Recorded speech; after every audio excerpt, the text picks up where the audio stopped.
night, I believe we're ready to add some color to it. You know, we're going to try and make one today, take it straight to the lake. So kind of getting in our colors here, we're going to try and just make something. The water's pretty clear right now, and we've had a lot of cold weather, so we're going to have something just more of a shad color. This is going to be a pearl, maybe a pearl white with some different flake in it. Maybe go with something like a red flake. You can tell it doesn't take very much to kind of start changing that as a little bit of a pearly color. Then we're going to add just a little bit of white to it to give it a little bit of base. You know, this has kind of been a trial and error for me. I'm not real fluent in this, but trying to design these colors for one standard, you know, has really taught me a lot as far as right or wrong, you know, how a person can kind of approach putting colors in there, make them too bright, too dark.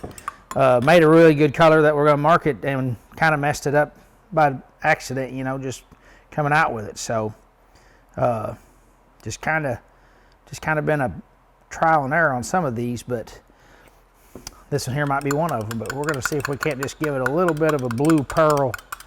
You know, shad in the spring around here really have a little bit of blue to them, and so adding a little bit of pearl, I think, with the blue would be a good combination. But if you're not careful, you'll definitely turn it. You definitely turn it way too blue, you know, so you're better off just adding a drop or two at a time, kind of trying to get it where you want it. And then in the end, you know, write down what you ended up to finally get it to where you want it. Now that's taking a little bit of blue color there, that's 6 drops. So, you know, that's probably, I don't know, 2 cups of materials. Obviously it's in a measuring cup, I could tell you, 1.5 cups. But it's really, really close. So now what we're going to do is add a little bit of flake. I'm just going to put some red flake in it. You know, and I like flake. I think if you're going to use flake, there's no sense using just a little bit of flake.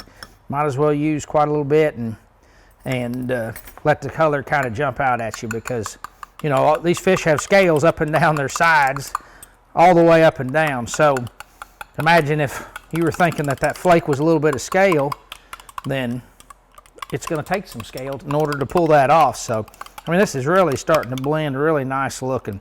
Got a little bit of blue to it, a really pearl, and then a nice red accent. And, you know, there's kind of a pro blue red pearl color out there. Looks pretty nice. This is probably going to be a little lighter than that, but something that's going to be really nice in clear water. So now we're just going to take our molds. It's going to be a pretty simple deal here. These are our production molds. We got 3 of the 275 in this one, and 1 of the 2-inch in this one. And we're just going to fill up our injector here and give it a little shot. And at this point, this is where you kind of see maybe how good you did. If you're not careful, you don't want to push too hard there. But in order to make these colors and make this bait, this is kind of the prototype that we've went through, you know, in order to pull this off. So the molds are cold right now, so it won't take me just a second to take one out and see what it looks like. And right there you have it. That's our first one right there. So you can see it's going to have a little bit of pearl in it, a little bit of red, and a little bit of blue when it lays up through there. So what I like to do is lay these out on something, and especially like if I'm going to do a bunch of them, before we shoot the next ones, I'm going to put them in a little bit of water.